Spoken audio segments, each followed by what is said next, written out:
Olá pessoal, bem-vindos ao canal Astronews. Meu nome é Cristóvão Jacques e vamos aqui iniciando o 16º boletim sobre o telescópio James Webb. Eu sei que há um tempo eu já não faço boletim aqui mais atual, mas eu tenho feito algumas lives intermediárias até para acompanhar o desenvolvimento do telescópio. Hoje eu vou falar um tema aqui que muita gente também me pergunta, e aí eu resolvi falar sobre ele. Antes de eu começar a falar nos próximos vídeos, eu vou falar sobre a instrumentação. Então eu não vou começar a falar sobre a instrumentação do James Webb ainda não, mas hoje eu vou falar o seguinte: qual que é a parte do céu que o James Webb tem disponível para observar a partir de cada posição dele em relação ao Sol? Nós vamos ver agora um pequeno vídeo que dá já uma ideia de qual que é esta região de observação do James Webb para cada posição dele em relação ao Sol. Vamos lá ver. Sabemos que o James Webb está em uma órbita em torno do ponto L2, que está situada a 1,5 milhão de quilômetros da Terra. Em sua órbita em torno do Sol, ele vai estar sempre protegido pelo seu escudo térmico. Ele vai poder fazer alguns movimentos em relação ao Sol, como por exemplo, esse aqui 5 graus para frente e 45 graus para trás.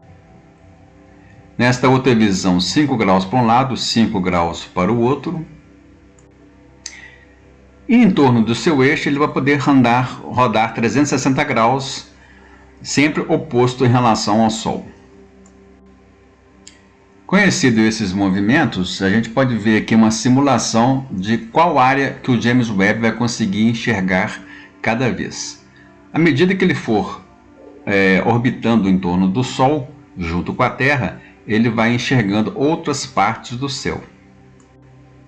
A junção de todas essas áreas que ele vai poder observar por cada vez vai fazer que a cada 6 meses ele consiga observar o céu de uma forma total. Como podemos ver aqui neste vídeo, que mostra exatamente esse tipo de movimento ao longo do ano. Então, ao longo do ano, ele vai exatamente observar várias regiões do céu, só que essas regiões vão estar limitadas a alguns dias, dependendo da sua posição em relação à órbita da Terra.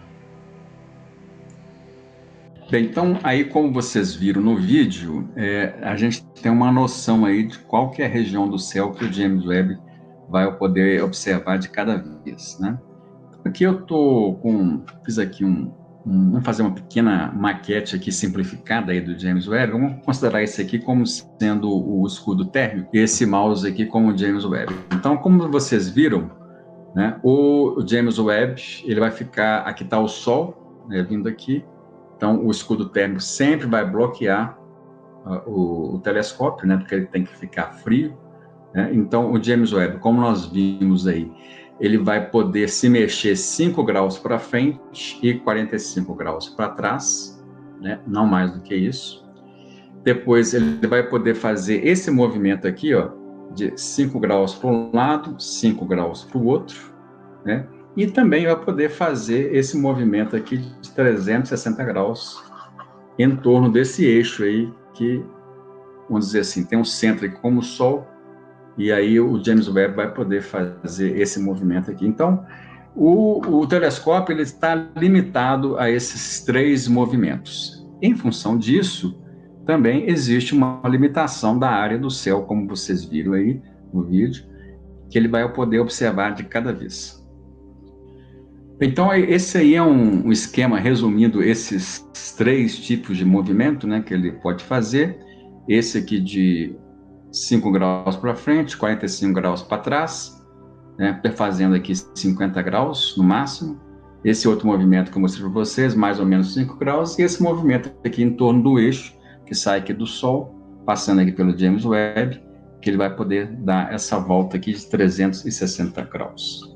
Então, isso aí faz com que o James Webb, ele consiga observar, então vamos supor esse círculo que nós temos aqui, seja o céu que está disponível, a esfera onde o James Webb está, que é, vamos dizer assim, a esfera celeste.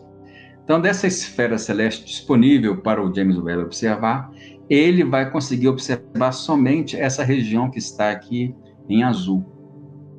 Que isso aqui corresponde a mais ou menos 40% da área do céu disponível para essa posição do James Webb. Daqui a pouco, o James Webb vai se deslocando com a Terra e junto com a Terra em torno do Sol, e aí ele vai poder observar outras regiões, de tal forma que, se a gente for somar aí 6 meses de operação do James Webb, ele consegue observar qualquer ponto do céu. Aqui um gráfico mostrando os dias disponíveis por ano que cada latitude eclíptica pode observar. Vamos traduzir esse gráfico aqui. A gente tem que o plano de órbita da Terra corresponde ao que a gente chama plano da eclíptica. E tudo que tiver no plano da eclíptica, ou seja, próximo àquela região onde o Sol passa ao longo do ano, que a gente chama em astronomia de eclíptica, nós vamos ter o mínimo de dias observáveis dessa região. Ou seja, quanto mais próximo da eclíptica, ou seja, latitude 0, menor vão ser os dias de janela de observação. Então, por exemplo, que na latitude 0, eu vou ter 100 dias disponíveis para observar um determinado alvo. À medida que eu estou afastando da eclíptica, ou seja, eu estou aumentando ou diminuindo a latitude eclíptica, esse número de dias vai aumentando. Justamente por causa de quê? Por causa exatamente disso aqui, ó, que o James Webb ele vai ficar perpendicular à eclíptica. Aqui é o polo norte da eclíptica, aqui o polo sul da eclíptica. Então, essas aqui são regiões que o James Webb vai poder observar praticamente qualquer época do ano. E assim que, distante desse polo aqui, cada vez que você se distanciar desse polo aqui, você vai diminuir essa janela observável do James Webb. Bem, com isso aí nos remete a algumas restrições que o James Webb vai ter. Por exemplo, se a gente descobrir aí algum cometa importante ou algum asteroide que tenha uma urgência de observação, ela vai depender, o asteroide ou o cometa a ser observado vai depender desta posição, ou seja, dessa janela. Porque vamos supor que o cometa esteja do outro lado do Sol em relação ao James Webb. Então, ele não vai conseguir observar, porque ele não vai poder apontar na direção do Sol. Então, ele vai ter que esperar alguns meses até ele estar em uma posição disponível para observação desse registro. Então, a gente pode ter algumas descobertas aí no sistema solar, principalmente, ou até uma outra supernova, outras coisas interessantes para observar, que vai depender da posição do James Webb em relação ao Sol. E dependendo da época que houver a necessidade urgente de observar um alvo, isso aí vai demorar um pouco mais. Bem, agora nós vamos ver aí as últimas atualizações do James Webb.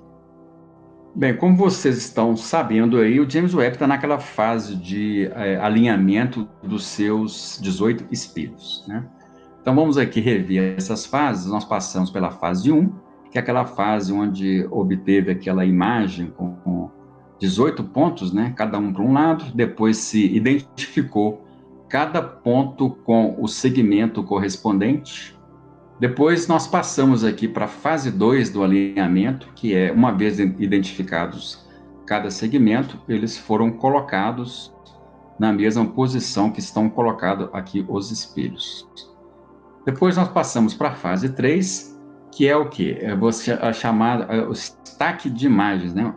Você vai empilhar as imagens, os 18 espelhos, num ponto só. Isso aí foi feito naquela imagem que nós vimos aí, daquela estrela única do James Webb. Agora, nós já passamos agora da fase 4 também, onde você vai alinhar agora os espelhos de tal forma que ele forme. Isso aqui é como se os espelhos estivessem de lado. Então, eles vão ter que estar no mesmo nível para formar um espelho único. E essa fase é a fase de alinhamento faseamento mais grosseiro. E depois nós estamos exatamente nessa fase 5 aqui, que é o alinhamento mais fino, né? Esse faseamento mais fino. vamos ver aqui o resultado de uma imagem que foi recentemente publicada aí pela NASA. Aqui então está a imagem que eles recentemente lançaram aí no seu site, mostrando já grandes progressos neste alinhamento. Aqui você consegue tanto a estrela principal, que foi... essa aqui já é uma outra estrela que foi utilizada, tá? Não é aquela mesma estrela que foi utilizada da Ursa Maior. E aqui nós podemos ver aqui algumas galáxias aqui no campo, tanto galáxias aqui com brilho mais forte, como galáxias com brilho mais fraco lá no fundo aí, o que mostra aí um tremendo progresso na qualidade da imagem, e os engenheiros estão até um pouco satisfeitos e surpreendidos, porque eles esperavam uma imagem um pouquinho pior, e eles estão tendo uma resolução muito melhor do que eles esperavam.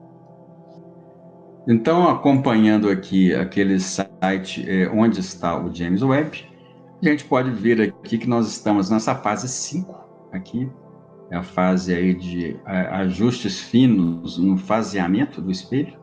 Depois nós vamos ter a fase 6, que vai ser uma fase que vai alinhar os espelhos de forma que todos os instrumentos internos lá do James Webb recebam a mesma quantidade de luz, ou seja, recebam sem distorções ópticas.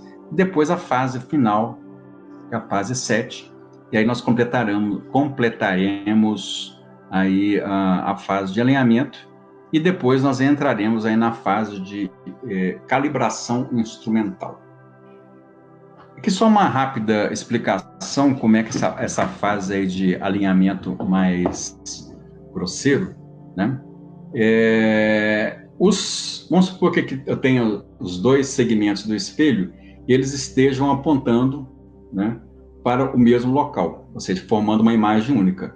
Mas se você for ver de lado aqui, um vai estar mais alto e o outro vai estar mais baixo. Logicamente, aqui eu estou exagerando, né, nessa demonstração aqui, mas só para ter o efeito. Então, o que eles estão fazendo nessa fase? Como eles estão apontados para o mesmo ponto, formando uma estrela só, agora o que eles estão fazendo? Eles estão justamente colocando os espelhos no mesmo nível, de tal maneira que a curvatura de todos os espelhos juntos formam a curvatura como se fosse um único telescópio, ou seja, um único espelho. É essa a beleza da engenharia que está sendo feita agora. Bem, e como última notícia,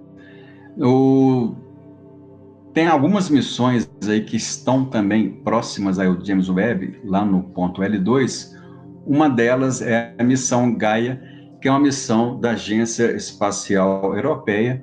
É uma missão até muito importante para nós da astronomia, principalmente de bastrometria, porque essa missão Gaia está fazendo a coletânea de várias imagens de estrelas, de posições, brilhos, espectros de estrelas, de tal forma que nós temos aí um catálogo muito completo e preciso de estrelas. E ela, como está lá no L2, ela fez aí algumas imagens aí do James Webb. Bem, aqui então está aqui apenas uma concepção artística, mostrando aqui que o L2 está aqui dentro, e aqui o James Webb, a órbita do James Webb é uma órbita chamada órbita de halo, e aqui essa órbita é a órbita também em torno do L2 da missão Gaia, satélite Gaia, que é uma órbita chamada Lissajous. É um outro tipo de órbita diferente da órbita do James Webb. E recentemente, essa missão Gaia fez aí uma imagem do James Webb, né, na sua coletânea de imagens de estrelas, e aqui está o James Webb, é esse ponto aqui, ó, que está aqui na imagem. Bem, então essa é só mais uma curiosidade aí da missão do James Webb. Ok, pessoal, então se vocês gostaram do vídeo, deixa o seu like aí, deixa o seu gostei, compartilhe o vídeo, se inscreva no nosso canal e até uma próxima vez. Até!